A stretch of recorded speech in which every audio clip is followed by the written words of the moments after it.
Hi guys, I still believe that Reform UK should change their name to Reform GB because they aren't standing candidates in Northern Ireland. But perhaps they could go a step further and call themselves Reform Wangland, as the leader Nigel Farage, it seems, is refusing to campaign for the party in Scotland. The excuse given by Richard Tice in an interview is security reasons. Now, he cited as a reason the last time Farage was in Edinburgh, he was almost run out of town, but sought refuge in a pub. Reform and their brand of politics isn't very popular in Scotland, but it has nothing to do with that. Have a listen. It doesn't look as though you're expecting to pick up many votes here, though. I mean, it's telling that your party's leader, Nigel Farage, who seems to be everywhere pressing the flesh and looking for votes, hasn't come to Scotland. Frankly, that's just from a security and safety point of view. Simple as that. What are the concerns? Last time he was here, it was frankly dangerous. In what sense? It was just dangerous. It was not safe. And so we've taken a decision, security. I mean, you've seen a couple of issues going on since in England, and, safety and security of politicians, senior politicians is very important. So, we've had one of our candidates be assaulted and hospitalised in the southwest. So, we just took the decision that... And was that something that faced Nigel Farage the last time he was in Scotland? Yeah, absolutely. Yeah. What was the nature of that threat? It was a really nasty incident, and so we just took the decision. You've got to keep your leaders safe and secure, and we have the ability to share the load, and that's exactly what I'm doing. I'm delighted to be here. Sending Richard Tice, because nobody ever heard of Richard Tice probably in Scotland. Who is this guy? They know Nigel, and they would not be happy to see Nigel Farage. This type of politics, this brand of politics, is not popular in Scotland.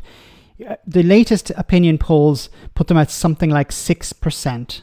That's the latest one I saw. So, of course, they're not going to pick up any seats, and they're going to pick up very few votes. Reform is seen as an English nationalist party in Scotland.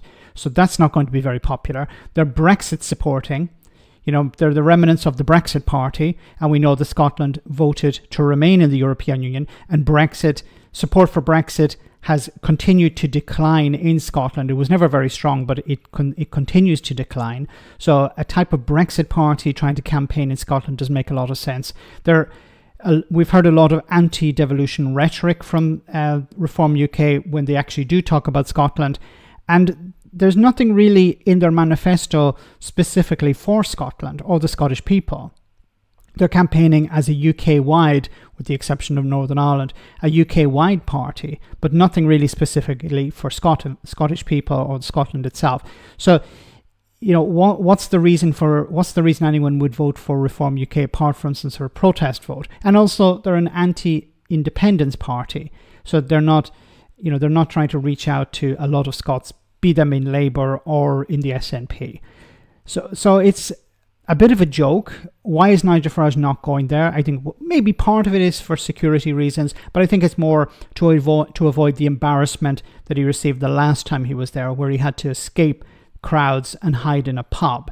So that would be embarrassing for him.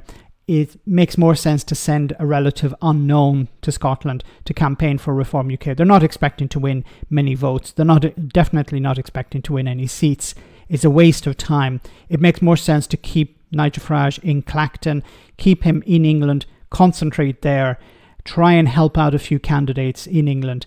And it makes sense. It doesn't make any sense to send him to Scotland. It'd be a waste of time, and there's the risk of massive embarrassment. Let me know in the comment section, guys, what you think. As always, your comments are greatly appreciated. Thanks a lot.